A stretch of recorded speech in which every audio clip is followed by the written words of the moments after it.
Isso aí, mano.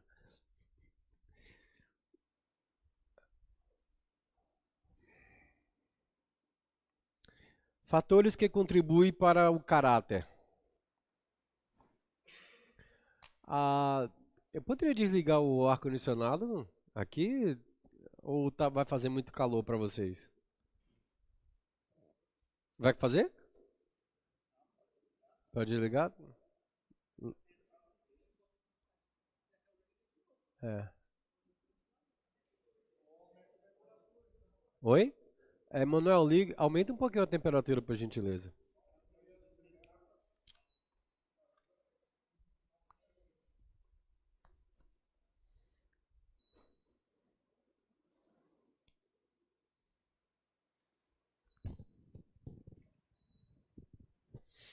Bom, com a queda do homem, com a queda do homem através do pecado, a imagem de Deus foi, sabe essa palavra?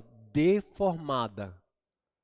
Deformada na vida do homem e passou esse gene do homem a transferir todas essas informações para, é, para a posteridade. Uma coisa muito importante. É, doenças são hereditárias? Sim. Maldição hereditária também existe? Sim. Demônios hereditários existem? Também. Porque eles estão ali como demarcando o território para que toda a sua geração sofra dos mesmos dificuldades. Quantos já ouviram assim? Ah, minha mãe morreu disso e tal pessoa da minha família também morreu. Não sei quem foi um caso clássico assim que eu vi. Tipo, a Whitney Houston morreu dentro da banheira afogada porque usou droga. E lá, a filha também morreu do mesmo jeito. E ela era novinha, dentro de uma banheira.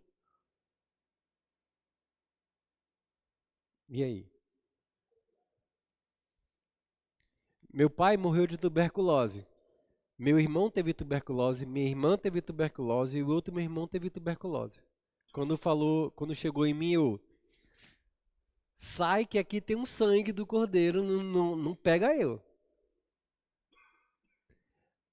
A, a minha tataravó, ela era casada com um português, branco, dos olhos azuis e loiro.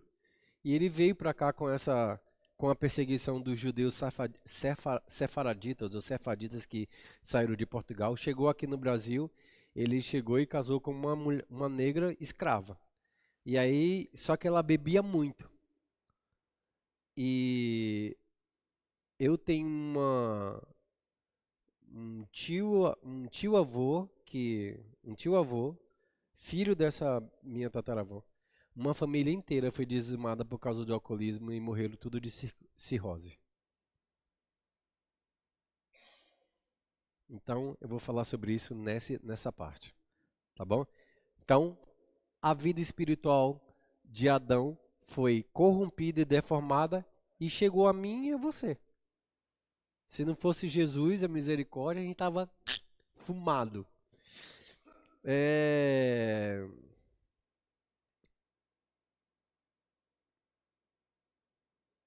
Então, o plano redentor prevê a redenção concebido pelo Senhor. Agora sim, o que eu quero chamar muita atenção de você é que isso é uma realidade, gente.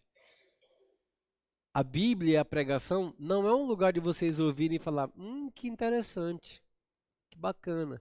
E como é que eu busco isso? Como é que eu aceito isso? Como é que eu recebo isso?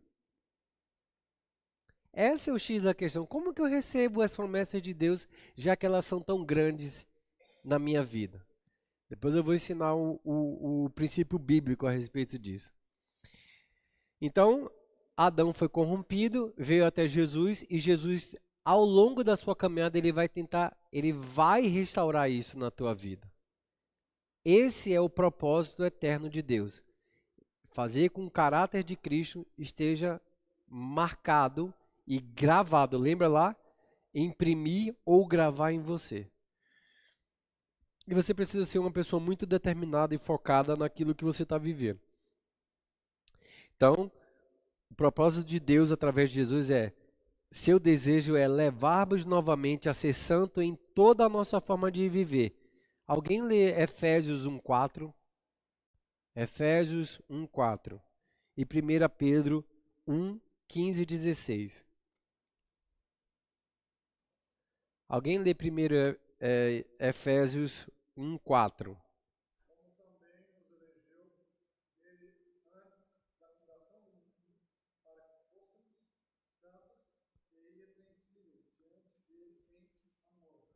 Aleluia. Você percebeu que a Bíblia está dizendo assim: antes da fundação do mundo, Deus te escolheu. Eu, em algum momento da minha vida, principalmente quando estava vivendo fora, quando eu li esse texto, eu falei bem assim: caramba, quer dizer que antes da fundação do mundo, antes de eu existir e saber quem eu era, ou de que um dia eu poderia conhecer o Senhor já sabia que eu viria e Ele me escolheu. Isso mexeu com a minha estrutura para dizer assim: eu não posso ser qualquer um. Eu não posso fazer as coisas de minha maneira. Eu não posso viver a vida do jeito que eu quero. Tem algum caminho. E um outro texto me levou a refletir quando o Senhor diz assim, fez uma parábola: saia pelo toda a terra e convide todas as pessoas para vir ao banquete. E as pessoas disseram: não, eu não quero vir para o banquete. Já leram esse texto? Já leram? Conhecem essa história? Então, assim, o que é que a parábola queria ensinar? É que o pai pegou os seus servos e falou bem assim: saia na cidade de Umuarama, convide todas as pessoas que você puder para vir ao banquete. E eles falaram bem assim: não, agora não, porque eu estou cuidando do meu negócio. Não, agora não, eu não vou porque eu vou cuidar da minha plantação. Não, eu não vou porque eu tenho algumas coisas a fazer. E aí depois Deus, o servo, revoltado com aquilo, chegou e falou bem assim: tá, se eles não quiseram, então vá e pegue, e convide outras pessoas para fazerem isso. E algumas pessoas chegaram, receberam o convite, foram lá, trocaram as vestes, entraram, e tem uma pessoa que entra que está com as vestes diferentes, que no texto dá para entender que é Satanás. Tipo: ô amigo, o que você está fazendo aqui? Aí ele falou: por que você não trocou as vestes? Você não tem veste da festa, do banquete. E manda expulsar aquele cara, aquela pessoa que está lá. Mas imagine que alguém te convida para um banquete. E aí alguém fala assim: eu tenho um encontro. Literalmente eu e você tem um encontro na eternidade, na mesa do banquete do rei. Foi convidado para a festa de um noivo, que é super importante, e eu estou vivendo a minha vida, tipo, ah, na hora que me der vontade eu vou lá. Ou na hora que eu quiser fazer o que eu quero eu faço, porque... Só que você não perceberam que as vestes é as obras da obediência que você terá em santidade ao Senhor. E eu já falei sobre isso, que santidade são vestes. E você precisa estar mudada lá. Já foi mudado no teu espírito aqui. Tá faltando ela entrar aqui. Transformável, pois, pela renovação da vossa mente, para você saber como é boa, como é perfeita e agradável a vontade do Senhor. Tessalonicense, santificai-vos, pois, o teu espírito, a vossa alma e o vosso corpo.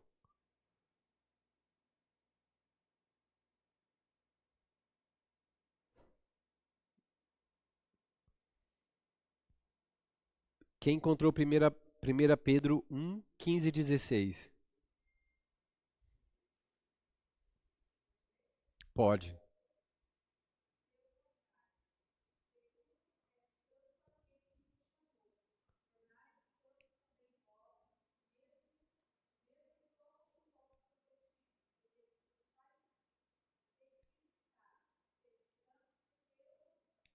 Ou seja, se ele é santo, eu também posso ser. Por quê? Por causa da natureza de Deus Deus venceu o mundo. Deus venceu o mundo enviando o seu Filho. Jesus venceu a Satanás. E o Espírito Santo vence a nossa carne. Deus venceu o mundo. Jesus venceu a Satanás. E o Espírito Santo venceu a nossa carne, se deixarmos morrer.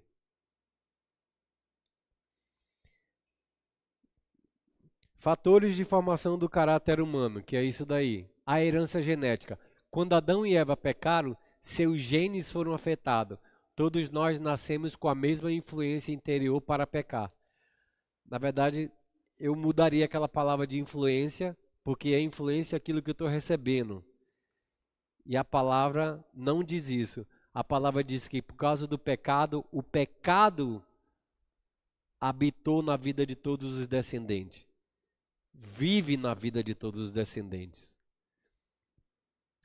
Na educação, é de tremenda importância da educação na formação do caráter de um indivíduo.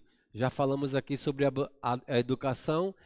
A educação pode ser tanto a educação de pais e filhos, a educação pode ser também numa escola. Hoje, estamos vendo o combate daquele tipo de orientação woke, que seja o que você quiser, faça o que você quiser, toda uma influência satânica, que é desestruturar os governos, desestruturar as famílias, desestruturar a humanidade. Você pode ser aquilo que você quiser, você pode ser aquilo que você desejar. Não, a gente não pode ser feito isso, porque o nosso corpo é templo do Espírito Santo e ele obedece uma ordem. Por mais que vocês digam assim, somos livres e podemos, que você quiser, fazer o que a gente quiser, nunca você é livre. Nunca você vai ser livre. Ou você é livre em Deus, ou você é escravo de Satanás. Mas ao mesmo tempo, quando você é livre para decidir a vontade de Deus, você se torna, entre aspas, um escravo. A palavra escravo, o apóstolo Paulo, escravo de Cristo, essa palavra escravidão, ela vem de um fundamento de quando quando se completava os 50 anos do jubileu, todo escravo que estava trabalhando na casa de algum senhor ou era vendido como família para a casa de alguém, para um senhor que tinha muito dinheiro, todo judeu que fazia isso, e é por isso que acontece o jubileu, que é os 50 anos, quando ele trabalhasse, se o seu chefe, se o seu senhor, a quem você foi vendido, ele te tratasse muito bem, te tratasse como alguém muito importante, mesmo sendo você escravo e tendo que fazer as coisas do seu trabalho, quando se completasse os 50 anos, ele chegava e ele era livre, ele era liberado daquele senhor, estava na Constituição de Israel. O que é que acontecia quando chegava esse tempo? O servo, que era o escravo, ele chegava para o senhor e falava assim, bom, eu não vou querer sair daqui, vejo que o senhor me ama, vejo que o senhor sempre cuidou de mim, eu tenho todas as coisas de que eu preciso, vou deixar esse lugar para quê? Para viver em outro lugar, sendo que eu posso ter todas as coisas aqui. O senhor falava assim, vá até o sacerdote, fure a tua orelha, em sinal de escravidão a mim. E ele ia lá e furava a orelha. Furar a orelha é pecado?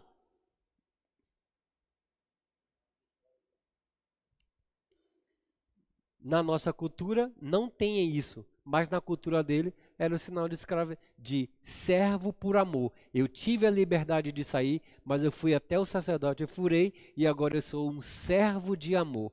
Agora eu sou livre porque eu amo você e vou vir nesse lugar. Paulo, servo de Cristo, escravo de Jesus Cristo, escolhido, não chamado pela vontade do homem, mas pela vontade de Deus. Amo tanto ao Senhor que eu nunca mais quero te deixar. Servo, fura a orelha. Então assim, Jesus, ele não... E às vezes eu ouço uns louvores que falam assim, não me deixe ir. Ou seja, esse tipo de expressão, não me deixe... e algumas coisas assim nesse sentido. Jesus, ele nunca vai te obrigar a obedecê-lo. Nunca ele vai te obrigar a amá-lo. É você que tem que entender o quanto ele é precioso. É você que tem que entender o quanto é maravilhoso ser servo, escravo e deixar ele se tornar Senhor da tua vida. A Bíblia muitas vezes fala assim, ele é o meu Senhor e Salvador. Salvador ele fez porque ele morreu na cruz, mas para se tornar Senhor, é você que decide que ele seja Senhor.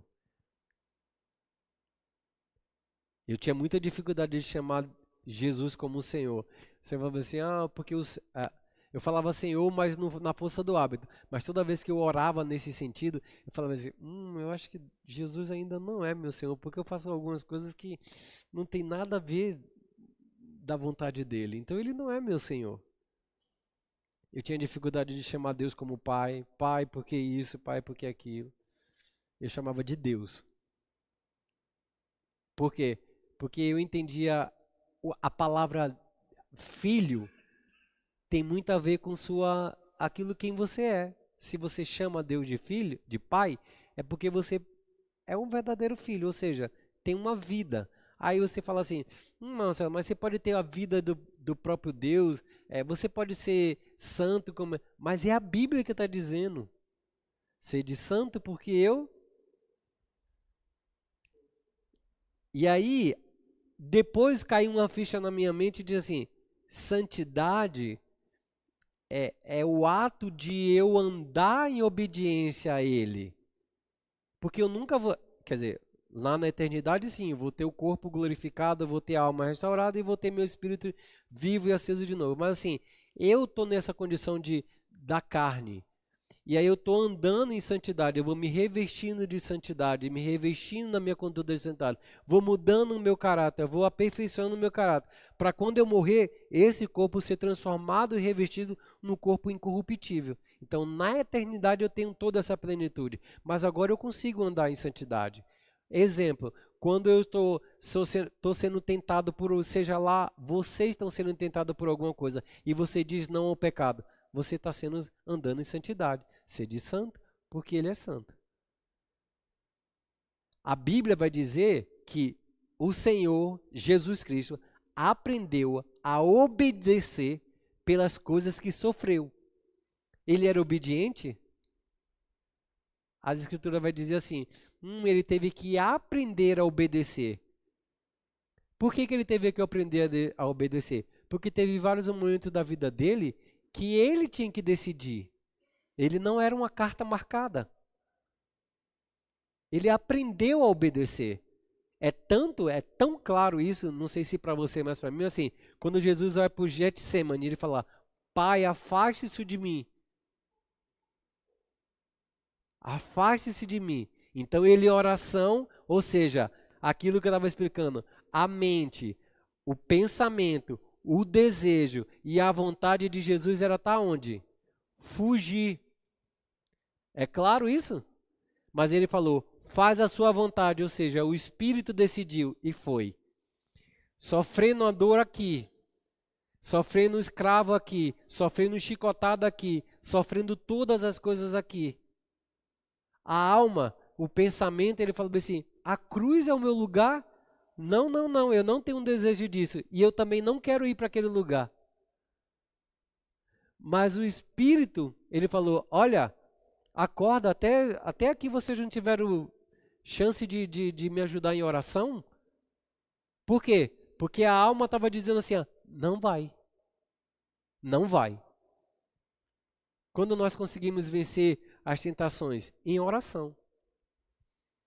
E confessando uma coisa muito importante que nós temos de diferença de Jesus e que é por causa dele que nós conseguimos isso, quando as tentações chegam diante de nós, nós confessamos aquilo que a palavra diz a respeito de nós e a tentação vai embora. Se Satanás chega para poder falar para Edmilson, vamos fazer isso, vamos fazer aquilo, não sei o que, ou vem um pensamento, aí ele vai e deseja a vontade, mas aí o Espírito Santo fala assim, Edmilson, isso daí não é a vontade do Senhor. Ele fala assim, fora da minha vida, sabe, porque a palavra de Deus diz isso, e isso. Sabe o que eu estou estou fazendo? Eu estou resistindo ao diabo. Enquanto ele está jogando dardos inflamados do maligno na minha mente para que eu aceite a vontade dele e venha para o desejo e venha para a vontade, o Espírito Santo está me ajudando ali, lembrando das coisas, porque o Espírito Santo faz isso e ele vai lembrando e você precisa confessar.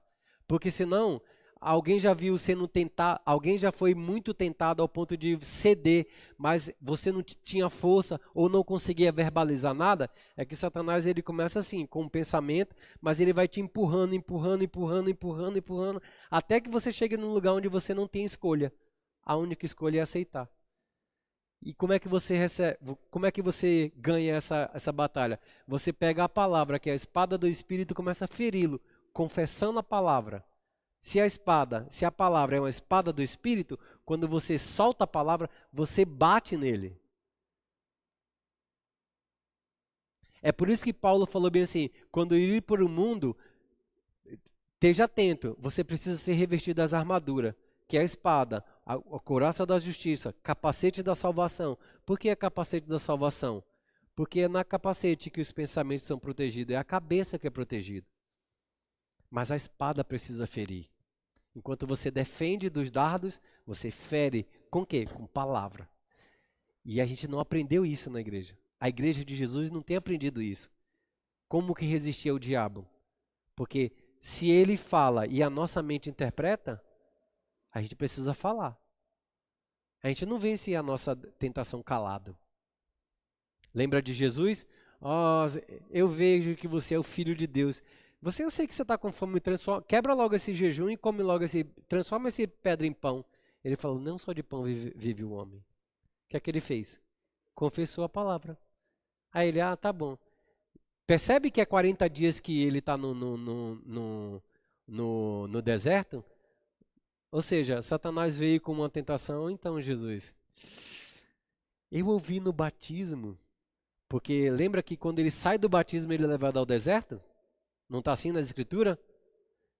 Depois que Jesus foi batizado, desceu o Espírito sobre a vida dele e em seguida o Espírito Santo o impeliu ao deserto. Então ele chega lá no primeiro dia, está tudo bem com ele, no segundo dia está tudo bem, não está sentindo fome. No terceiro dia, já começa o estômago bater aqui na costa. Depois, quarto dia, quando chega no quinto dia, e Satanás já começa ali, ó. Então, tudo bem? Eu ouvi no batismo que você é o Filho de Deus. Como um filho de Deus, você tem todo o poder de Deus. Como um filho de Deus, você tem o poder para. Por que você não quebra esse jejum e transforma essa pedra em pão? Nem só de pão viverá o homem. O que é que ele fez? Resistiu. Satanás deu uma rodada lá, voltou depois uns dias, e ele falou bem assim, por que você não se mata? Pegou ele, não sei se você é atento ao texto, mas levou Jesus. Onde é que Jesus estava? Mas onde é que ele estava? Ele foi levado ao deserto. A Bíblia falou que ele foi levado ao deserto. De uma hora para outra o texto diz que ele foi levado por Satanás ao pináculo do templo. O pináculo do templo mede 120 metros. O pináculo do templo mede do chão ao topo 120 metros. Ou seja, colocou Jesus lá. Aí você fala, um anjo levou a Jesus, ou seja, o mundo sobrenatural levou o material para aquele lugar. Porque Jesus não foi sozinho. Ele não podia subir, entre aspas, né? Aquele monte. Satanás levou, a Bíblia diz, levou ele ao pináculo. Uma referência igual é quando Ezequiel está lá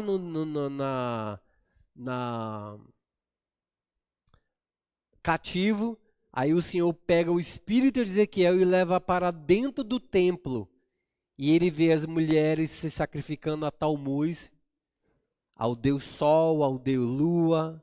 Mas onde é que estava Ezequiel? Cativeiro na Babilônia. e levou ele lá no templo, onde as mulheres se chicoteavam e começaram a invocar o Deus Tamuz. Tá lá no texto. Então pegou a Jesus, levou no pináculo e falou bem assim: está escrito que o Senhor daria a ordem aos teus anjos. Aí ele falou bem assim: e? Então se joga aí, para saber que aí eu vou crer que você é o filho de Deus. Já viu aquela história que eu falei assim: mas você não é crente? Quero ver você fazer isso. Aí você: e agora? Você não é crente? Ou, que história é essa? Passando dificuldade, ou seja isso, não sei o quê. Não era Deus que ia fazer todas as coisas, aí você se revolta e toma a decisão que você quer para poder conseguir aquilo que você deseja. Ou que você precisa. Jesus estava com fome. O que Jesus estava dizendo é que nem só de pão viverá o homem, é que eu vivo aqui, no espírito, não é na alma. A alma não precisa comer. A alma não come nada. Quem precisa se alimentar é o corpo. E o corpo estava destinado a viver alguns dias de jejum. Depois ele passou mais alguns 21 dias e ele aparece lá para Jesus e falou assim: então, se você é filho de Deus, eu vou tentar você de outra coisa, tá? Porque duas já foi. Que duas é? A concupiscência dos olhos, olhou a pedra, transforma em pão e come. A concupiscência dos olhos, da carne. A carne é doida por glória, né? A carne ama uma honraria, um aplauso, esse tipo de coisa. Aí ele falou bem assim: então, eu sei que você é filho de Deus, não precisa você morrer na cruz, não. Você veio aqui por causa de quê? Para poder conseguir todas as coisas de volta para teu pai?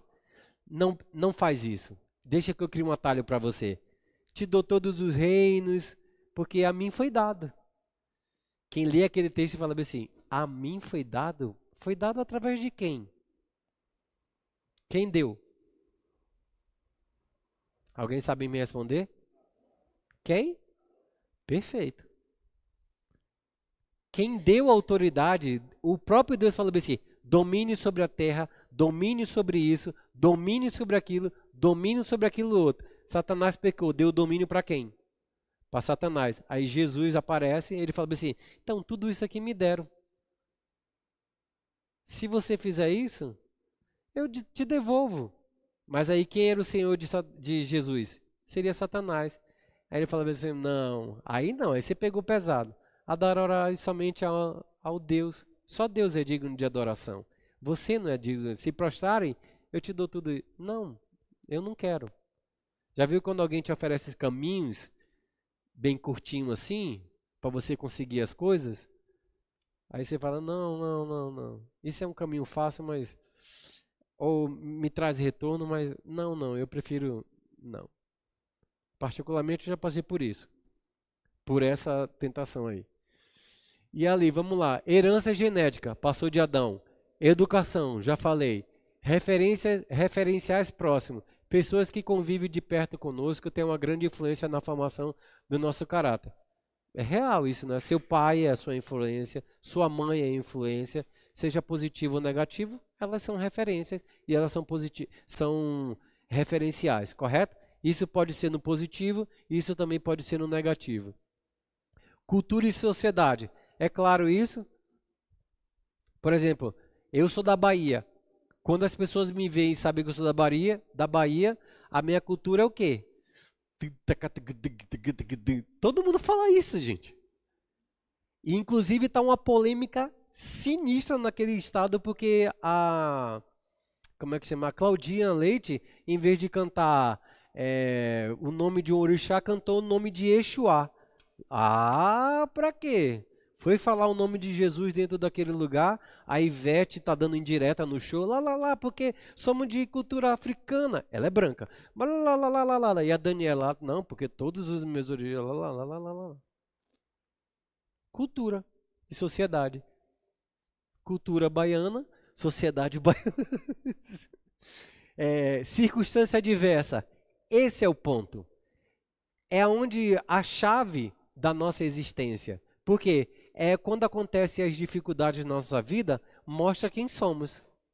Na hora que Jesus, eu dei o exemplo. Quando Jesus tomou o tapa na cara, o que é que ele fez? Deu outro? Não. Brigou, mandou matar. Uma das coisas mais importantes que eu percebi em Jesus é que ele tinha todo o poder para fazer qualquer coisa, mas ele não fazia. Ele não fazia. Quando Herodes pergunta assim, tu és o rei de Israel? Ele falou, tu dizes. Aí ele fala bem assim, mas você sabe que eu tenho todo o poder e autoridade para poder te liberar aqui? O que é que Jesus poderia falar? Então eu já orei ao Senhor. Olha só que oportunidade. Eu já orei ao Senhor pedindo que o cálice seja tirado. Vem um governador e me libera.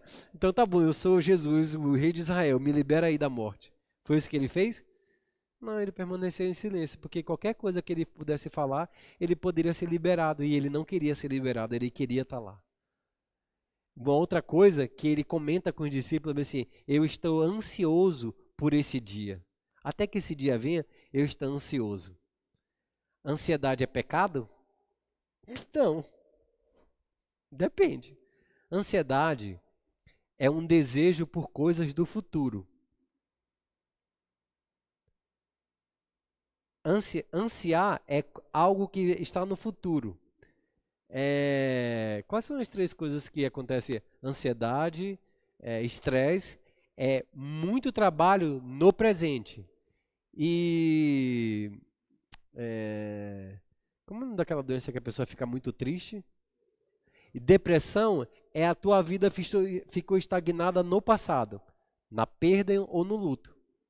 Então, ansiedade é um desejo profundo pelas coisas do futuro. Estresse é o trabalho exagerado ou querendo fazer todas as coisas do presente. E depressão é a sua vida que ficou estagnada no luto no passado. E ele está falando assim, eu estou esperando por esse grande dia. Eu estou ansioso pela minha morte na cruz. É dolorida? Mas eu tenho que passar. Quando passares pelas águas, quando passares pelo mar, vai lá. Circunstância diversa. As circunstâncias pelas quais uma pessoa passa na vida pode exercer grande influência sobre a personalidade e valores interiores. Concorda com isso? Muito. Seja qual for a sua dificuldade, você vai sempre optar em... exemplo muito claro, é uma coisa que eu tenho preparado uma pregação sobre isso. Na verdade, eu já preguei isso em alguns lugares, mas é uma coisa que eu uso isso como exemplo. Davi era o rei de Israel e ele pecou com Betsaida. E tem um homem muito importante que era a boca de Deus no reinado de Davi. Alguém lembra? Natan é o profeta, mas assim, existia um conselheiro de Davi, muito importante, que a Bíblia vai dizer que ele era a boca de Deus. Aitofel. Aitofel era um homem boca de Deus. Já viu aqueles profetas que você vai na Assembleia de Deus? Aquela mulher é boca de Deus. Aquele homem é boca de Deus. Na verdade, ele não era pai de Betseba. Ele era quando exatamente. Na verdade, era quando Davi falava assim: quem é aquela mulher que eu vi tomando banho naquele lugar? Era pecado o fato de ele ter visto ela? Não, porque ela estava tomando banho ao ar livre na casa dela. Davi foi Davi que correu para poder ver. Davi saiu no jardim dele e quando ele olha, depara com aquela cena. Só que a mulher estava longe. Então ele não via só o corpo tomando banho. O que é que chamou a atenção? Ele volta para casa e fala bem assim, chama os seus guardas e... Quem é aquela mulher que está tomando banho lá naquele lugar? Né? Fala assim, Betsaida. Ela é filha de Elã. Filha de Elã. Com o quê? Mas assim, não era para ele estar porque era um tempo de guerra, mas era a casa dele. Ele não estava na casa dela, ele não foi lá na casa dela. Ele estava na casa dela, não era o tempo de os reis irem para a guerra. Porque a Bíblia vai dizer assim, no tempo em que os reis iam para a guerra, Davi estava na casa, no palácio dele. Assim, não significa que era pecado. Ele deveria estar, mas não estava. Mas a grande, nem é o fato de ter desejado, porque desejar não é pecado, porque Jesus desejou ter aquele reino. O fato é que ele não aceitou isso, porque o desejo pode bater. O desejo vem, os pensamentos vêm e passam. O pecado está em si, você cometer esse desejo, ou pensar e desejar dessa forma. É aí que está o pecado. Exatamente, realizar, porque é um desejo. Imagine que alguém chega lá e fala, vem te esculacha na frente de todo mundo e você fala, nossa, meu desejo era matar. Mas você matou? Não. E onde é que está o pecado? Em lugar nenhum. Só que aí, os soldados, os seguranças, seja lá quem for que está ali, fala bem assim, ela é filha de Elã. Ela é filha de Elã. Aí, ele sabia quem era Elã. Ele fala, tá bom. Manda chamar ela. Já viu quando o Espírito Santo diz assim, não faça isso, não vá por aqui, não vá por ali? Foi justamente essa foi a dica. Ela é filha de Elã. Aitofel é pai de Elã, que é pai de Urias, o marido de Betsaida. O que é que acontece? Ninguém sabe da história, porque Davi camuflou essa mandar Urias para negócio. Ele não falou, chegou lá no reinado dele, olha lá pessoal, vou mandar Urias para aquele lugar. Ele camuflou. Manda Urias, chamou o chefe do exército dele, manda Urias, coloca dentro na primeira linha, faz isso, faz aquilo outro. E aí o que é que aconteceu? Matou, mas aí ele fala bem assim, bom, eu sou rei, o meu pecado tá tudo bem, tá um negócio. Aí Natan vem, conta aquela história, todo mundo sabe, e ele fala, você é o pecador, e aí todo mundo fala bem assim, qual a diferença de Davi para o outro? É que Davi reconheceu o pecado. Tá, beleza. Outras pessoas reconheceram também o pecado, e tá tudo bem. E aí o que é que acontece? Aitofel, quando eu estava lendo o texto, eu ficava assim, por que Aitofel, que era a boca de Deus, um homem super usado por Deus, ficou com raiva de Davi? Porque o texto não diz que Elã é filho de Aitofel. Isso só vai ser dito no final de 1 Samuel, quando vai contar da genealogia. E eu falava assim, mas por que Aitofel ficou com raiva? Ao ponto de Aitofel chegar e falar bem assim, levou Absalão para ser consagrado e depois falou bem assim, então, o que é que você faria? Me dá não sei quantos homens aí que eu vou atrás de Davi para matar Davi. Ué, alguém que era conselheiro, amigo de Davi, alguém próximo de Davi, de uma hora para outra, quer matar Davi? O que está acontecendo com esse homem? Olha lá, as circunstâncias adversas pelas quais as pessoas passam podem exercer grande influência sobre sua personalidade e valores interiores. Aquele homem que era extremamente usado por Deus, em vez de liberar o perdão, ele acatou, desejou matar, e Davi foi só salvo porque Davi, ainda por causa do pecado, ele orou ao Senhor e falou bem assim, Senhor, faz com que os conselhos de Aitofel seja confundido. Vem um homem e fala bem assim, não, Absalão, eu acho que o conselho de Aitofel não é interessante. Sabe por quê? O teu pai é um perito em guerra. Se você mandar esse Aitofel aí, com um monte de soldado, na vigília, ele vai estar intocado em algum lugar esperando você e vai matar. E sabe o que vai acontecer? Todas as pessoas de Israel vão saber que você é um homem fraco, porque Davi venceu vocês. Então o conselho dele não é bom.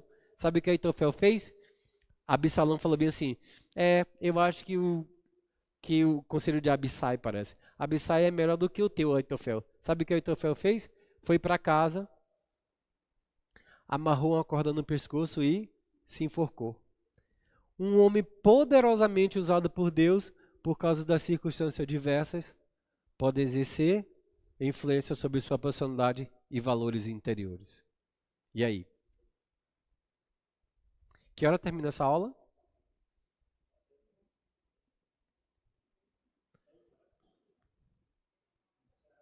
10? Tá. Vou ler só 5 minutinhos. Falei tudo dos fatores.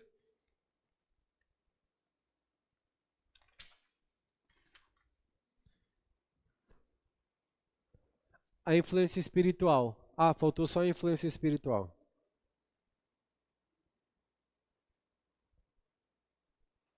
Olha lá, a influência espiritual. O fator determinado da formação do caráter na minha próxima aula, tá ok? Por último aí, fatores, influências espirituais. É mais do que certo o poder espiritual sobre a vida das pessoas. Correto? Então, isso influencia o caráter? Influencia. Porque, por exemplo, eu não sei vocês, mas assim, dentro da minha cultura, aquilo que eu posso falar, eu já presenciei inúmeros poder espiritual na vida de pessoas. Houve um tempo que eu fui músico, né? E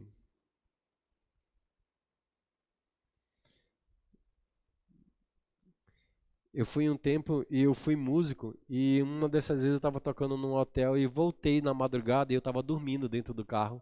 E aí quando eu cheguei na casa onde todas as pessoas guardavam seu instrumento e depois iam embora, o meu instrumento, como era um saxofone, eu guardava comigo e levava comigo, mas a banda, instrumento, bateria, guitarra, foi estudar nessa casa. Só que na hora que os carros chegaram, em frente tinha uma casa onde as pessoas recebiam entidades. E era mais ou menos 1 hora da manhã, mas assim. Os tambores tocavam com tanta exatidão, com tanta ênfase, com tanto poder. E os meus amigos que eram da banda falaram assim: vamos lá para poder comer o caruru. Aí eu acordei assim, olhei para a cara deles e falei bem assim: se eu fosse vocês, eu não iria lá. Porque aquela comida está sendo oferecida a sacrifício. E seja o Deus, qualquer Deus que estejam a quem é o Deus estão oferecendo, você vai participar da comida oferecida aos deuses. Eu não queria falar que era isso, que era aquilo outro, porque muitas vezes não cabia. Mas eu falei assim, aquela música e aquela comida está sendo oferecida a alguma entidade ou algum Deus que eles acham que é Deus. Então, se vocês forem lá, você vai participar da mesa. E Paulo fala sobre isso, lembra? Não podeis comer da mesa dos falsos deuses e do Deus eterno. Exatamente. Que vem aquela comida das comidas sacrificadas ou não. Então assim. E aí eu falei isso. Só que o rapaz que estava dirigindo, que a gente chamava ele de Tiago, ele falou: vamos, gente, entra dentro do carro, já vou embora. E eu fui embora com ele. E aí ele me deixou em casa. Era um sábado, passou domingo, segunda, terça, começou o ensaio novamente. E aí quando eu tive no ensaio, eu tô lá ensaiando com eles. E eu já era crente, tá, gente? E tava lá ensaiando com eles porque minha primeira profissão era saxofonista. E aí eles pararam e falaram assim: ô Marcelinho, eles só me chamam, minha cidade e minha família só me chamam de Marcelinho. Ô Marcelinho, a gente não comeu não, tá? A gente não foi lá não. E eu sem entender o que eles estavam falando, porque eles pararam e saíram pra poder falar isso. Eu falei: comeram o quê? Foram pra onde? Fomos lá naquela casa lá. Aí eu falei: ah, tá bom então. Tá bom então. Beleza, aí vamos continuar a ensaiar, ensaiando. E esse cara que estava dirigindo o carro aqui comentou sobre isso. Hoje ele mora em Liverpool e ele era da igreja da Lagoinha, em Liverpool. E eu encontrei, por incrível que pareça, esse povo. Eu nem sabia que eles tinham mudado para lá. E eu tô lá no Zap comentando sobre malas e bagagem, não sei o que. Entrou uma menina, entrou um cara, comentou comigo. E quando ele viu minha foto, ele falou assim: ô Marcelinho, tudo jóia? Eu sou tal pessoa. Eu falei: E aí você não lembra de mim não? Eu falei, eu toquei na banda. Eu toquei na banda que você tocava. Eu falei, cara, eu não lembro do teu nome. Aí ele falou do apelido, né? Eu falei, nossa, você tá aqui? Ele falou, tô. Aí amanhã você fala comigo que eu vou ir. Não sabia que você tava aqui, vou ir entregar o que você precisa. Aí quando foi no outro dia, entrou a esposa dele, que era a filha de um casal de missionários que trabalhava comigo em Leus. Aí ela entrou, conversou comigo, eu falei, ué, vocês estão aqui? Que é isso? Aí ele falou, não, estamos aqui na igreja da Lagoinha em Liverpool. E aí encontraram comigo, queriam que eu ficasse lá para poder ajudar, porque um dos pastores no período da Covid foi embora. E ele sabia que eu era pastor e queria que eu ficasse lá. Eu falei, não dá para ficar aqui porque eu vou ficar ilegal. Ele, não, vamos fazer isso, alguma coisa. Eu falei, não. Aí completei os dias da quarentena e fui embora e segui minha vida. Mas assim, uma palavra que você libera, uma semente que você planta, muitas vezes não tem resposta ali, mas em algum momento traz isso. Você só precisa plantar. A obrigação de fazer crescer a semente e colher é do Espírito Santo. Por isso que você não tem glória. Por isso que a glória não pertence a você. A sua obrigação é semear. Semeia a boa palavra. Essas palavras que eu preguei aqui é uma semeadura. Quando que vai frutificar? Não sei. Mas as palavras são vida. As sementes são palavras e as palavras são semente. E ela vai encontrar uma terra fértil. E quando ela encontrar a terra fértil, ela dá o fruto para o qual Deus deseja. Amém? Guardem isso daqui, porque na minha próxima aula eu vou fazer isso daqui é a cruz do Calvário. É a relação de Deus, de Jesus com Deus. E depois eu vou desenhar o paralelo, que é a relação de Jesus com a humanidade. Então, o meu espírito se conecta com Deus e a minha alma se conecta com as pessoas. Eu vou falar sobre isso na minha próxima aula. Amém? Bacana? Deu bacana, né? Eu espero que vocês bebam da água do Deus. Amém? Pai, em nome de Jesus, muito obrigado pela oportunidade de compartilhar o teu amor, teu evangelho, tua crucificação, tua santidade, teu amor, teu perdão. Jesus, muito obrigado mesmo, de todo o meu coração, de toda a minha alma, de todo o meu ser. Abençoa, Senhor. Eu sei que a vida deles já são abençoada, porque o Senhor está na vida deles. Peço que as sementes, Senhor, frutifiquem, que o inimigo não roube e que no tempo oportuno o Senhor tenha a oportunidade de trazer vida, espírito de conhecimento e sabedoria. Eu oro, assim como Paulo orava pelo pessoal de Efésio, de Colossenses, que o espírito de sabedoria e de conhecimento venha sobre a vida deles, Pai, para que eles possam experimentar, ter experiência própria com o Senhor, e nunca seja eu, ou seja outros pastores, ou seja alguém, mas o Senhor mesmo, tendo experiência de vida e própria com cada filho teu, porque cada vida aqui pertence ao Senhor. Foi o Senhor que morreu pela vida deles, e aí ao Senhor toda a glória. A vida deles seja uma oferta agradável ao Senhor, para que o Senhor possa recebê-lo na eternidade, assim como é o teu desejo de estar junto com teu Pai e os seus filhos, ao qual o Pai te deste. Em nome de Jesus é que eu oro e bendigo ao teu nome. Amém. Abençoa a nossa chegada à nossa casa, para a glória do teu Filho Jesus, para a glória de Deus e para a glória do Espírito Santo. Amém.